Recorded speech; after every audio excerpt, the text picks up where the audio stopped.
இப்பொழுது நாம் அவருடன் காத்து கொண்டிருக்கும் டாக்டர் டி.கே. ஹரி அவர்களின் உரையை நீங்கள் கேட்க வேண்டும். வணக்கம். திரு டி.கே. ஹரி அவர்களை மேடைக்கு வரவேற்கிறேன். தேங்க்யூ, நன்றி.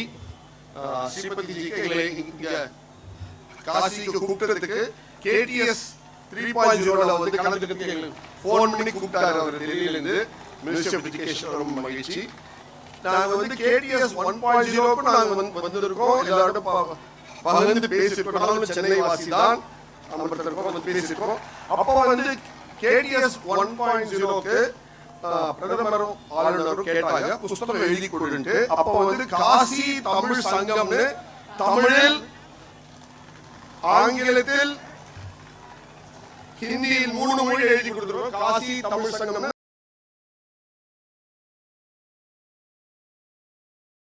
அது வந்து நம்ம மாண்பு பிரதம மந்திரி ரிலீஸ் பண்ணாரு. காசி தமிழ் சங்கம் ஒண்ணுல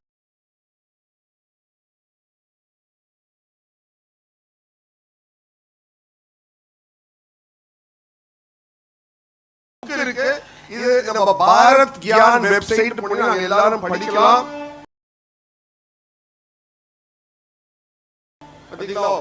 சொன்ன எல்லாம் படிக்கணும். அங்க வந்து இதுல வெற்றிகள் நடந்தீங்களா, அது தானா இயற்கை, அது மொத்தமே இறைவன் செயல். சோ அது இருக்கு, நீங்க எல்லாரும் பார்க்கலாம். இந்த காசி தமிழ் சங்கம் 3 இதுக்கு வந்து தீம் வந்து அகத்தியன், நம்ம ரிஷி அகத்தியன், தமிழ் ரிஷி அகத்தியன் பத்தி தான் தீம் இந்த வாட்டி. இதுக்கு வந்து எழுதி கொடுன்னு கேட்டாங்க. ஐஐடி டைரக்டர் டாக்டர் காமகோட்டி அவர்கள் கேட்டாரு. அது தொடர்பாக நாங்க எழுதி நம்மளோட ரிஷி அகத்தியனை பத்தி, ரிஷி அகஸ்தியர், அகம் ஆஃப் தமிழ் அண்ட் தமிழகம், தமிழுக்கும் தமிழகத்திலும் அவர்தான் அகம்.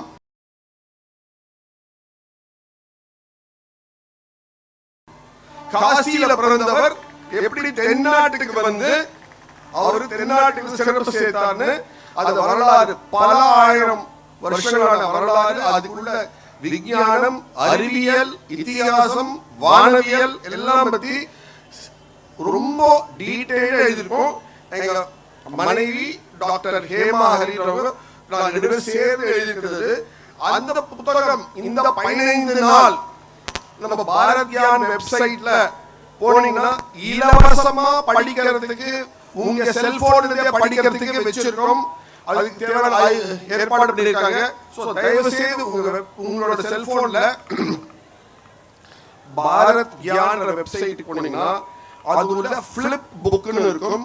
அதை கிளிக் பண்ணீங்கன்னா இந்த புத்தகம் வரும். பல புத்தகம் இருக்கு, இதுவும் இருக்கும். தயவு செய்து எடுத்தீங்கன்னா இலவசமா ட்ரெயின்ல போச்சு நீங்க படிக்கலாம். இந்த மாதம் முழுவதும் அது இலவசமா உங்களுக்கு வச்சிருக்காங்க. தயவு செய்து உபயோகப்படுத்தி படிச்சு நம்மளோட அகத்தியத்தை நம்ம நல்லா முழுமையா தெரிஞ்சுக்கலாம். நீங்க காசிக்கு வந்த பலனே அகத்தியரை பத்தி தெரிஞ்சுட்டீங்கன்னா இந்த பந்தம், இத்தனை பல்லாயிரம் வருஷத்து பந்தம் எவ்வளவு ஆழமானது, இலக்கியத்துல எவ்வளவு ஆழமானதோ ஆகாயத்துல அவ்வளோ உகந்தது. சோ அகத்தியர் வந்து நமக்கு எப்படி ஒரு லெவல்லையும் நம்மளோட இணைஞ்சிருக்கார். ஒரு மனிதனாமும் நம்மளோட வாழ்ந்திருக்கார். ஆகாயத்திலையும் நட்சத்திரமா ஒளிச்சுன்னு நமக்கு எப்படி எல்லாம் வசதி பண்ணிட்டு இருக்கார். தென்னிசை அதுவும் நம்ம நாட்டுல இருந்து பாக்குற மாதிரி நமக்கு அங்கிருந்து ஆசீர்வாதம் செய்யற மாதிரி இருக்கார். தென்னகத்திலிருந்து பாக்குறார். சோ இத பத்தி நீங்க புரிஞ்சுட்டீங்கன்னா இந்த ட்ரிப்பு அவர் எப்படி விந்தியமலைனா என்ன, விந்தியத்தோட மகத்துவம் என்ன, அவர் விந்தியத்தை அடக்கினாருங்கிறதுக்கு அர்த்தம் என்ன, விஞ்ஞான பூர்வமான அர்த்தம் என்னன்னு உங்களுக்கு ரொம்ப நல்லா புரியும். இந்த ட்ரிப்பே உங்களுக்கு ஒரு ஃபுல்ஃபில்மெண்ட் கொடுக்கும். நீங்க இந்த யாத்திரை நீங்க வேற மகா கும்ப வேற தரிசிக்க போறீங்க. இந்த கும்பத்தோடயும் எப்படி கனெக்டடா இருக்கார் இதெல்லாம் நீங்க புரிஞ்சுக்கலாம். தயவு செய்து படிங்க. உங்களுக்காக தான் நாங்க இதை எழுதியிருக்கோம். ப்ளீஸ் படிங்க. தேங்க்யூ. நீங்க எல்லாரும் அதே மாதிரி அயோத்தியா போறீங்க. ராமருக்கும் அகத்தியருக்கும் ஒரு நெருங்கிய தொடர்பு உண்டு.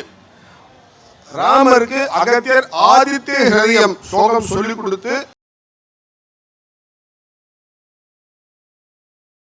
அதனால்தான் அவரால் வந்து ராவணனை வென்ற முடிஞ்சது. அதுவும் பத்தி இருக்கு. அதே மாதிரி நம்ம வந்து கும்பமேளா சொன்ன எல்லாரும் போறீங்க, அவருக்கு வந்து கும்ப ரிஷினே பேர் உண்டு அவருக்கு. ஏன் கும்பத்துக்கும் அவருக்கும் தொடர்பு இருக்கணும் அந்த எழுதியிருக்கோம். அதையும் நம்ம படிக்கலாம். எப்படி நீங்க எல்லாம் யாத்ரீகர், நீங்க எல்லாம் யாத்திரை வந்திருக்கீங்களோ தென்னகத்திலிருந்து காசிக்கு, அதே மாதிரி நம்ம அகத்தியர் காசியிலிருந்து தென்னகம் சென்றார். ஒரு நூற்றாண்டிலும் ஒரு பத்தாண்டு வீதத்திலும் பல பேர் அந்த தொடர்பை புதுப்பிச்சுட்டே இருக்காங்க, வலியுறுத்திட்டே இருக்காங்க, அதுக்கு வந்து திடம் சேர்த்துட்டே இருக்காங்க.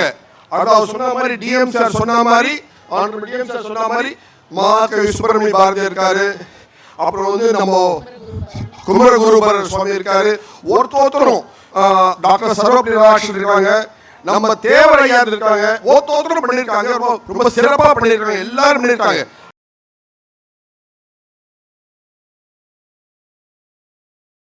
மாதிரி நம்ம காலகட்டத்தில் இந்த 10 ஆண்டுக்கு நம்ம காலகட்டத்தில் இந்த ஒரு member of parliament Shri Narendra Modi தென்னகத்துக்கும் தமிழகத்துக்கும் காசிக்கும் திருப்பியும் ஒரு தொடர்பை இணைத்து வாய்ப்பு நம்மளுக்கு கொடுத்திருக்காரு. அது வலியுறுத்துறாரு நம்மளுக்கு, அது தேவை.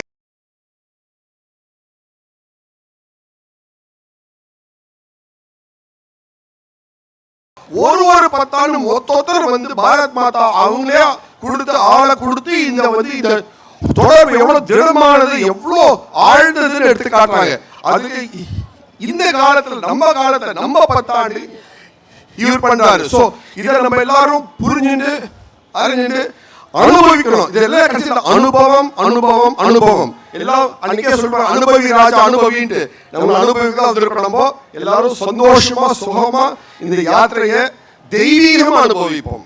இல்ல இந்த புத்தகம் எல்லாம் எழுதுறது உங்களுக்கோசம் தான். இருக்க வெப்சைட்ல bharatgyan.com போய் பார்த்து படிச்சு அனுபவிச்சு நம்ம எல்லாரும் அந்த ஞானத்தை பெற்றுக்கொள்ளும். நன்றி, வணக்கம். கூப்பிட்டது வாய்ப்பு கொடுத்ததுக்கு. Her her Mahadev. अद्भुत संगम हम इस काशी तमिल संगमम के माध्यम से देख पा रहे हैं। सांस्कृतिक एकता का कार्यक्रम।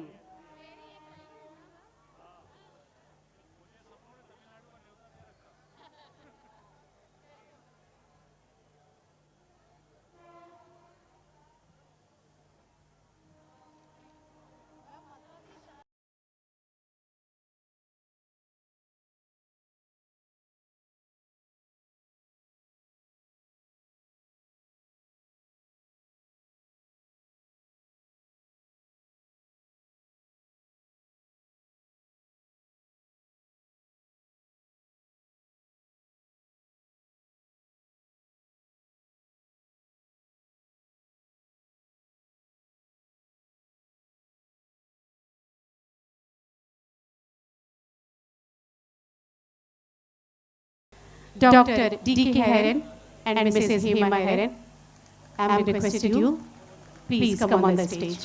और सबसे पहले डीएम सर का सम्मान जोरदार तालियों से अभिनंदन करिए। दिन रात एक इस कार्यक्रम के लिए सर ने किया है। बहुत ही सुंदर आयोजन, काशी तमिल संगमम का ये 3rd एडिशन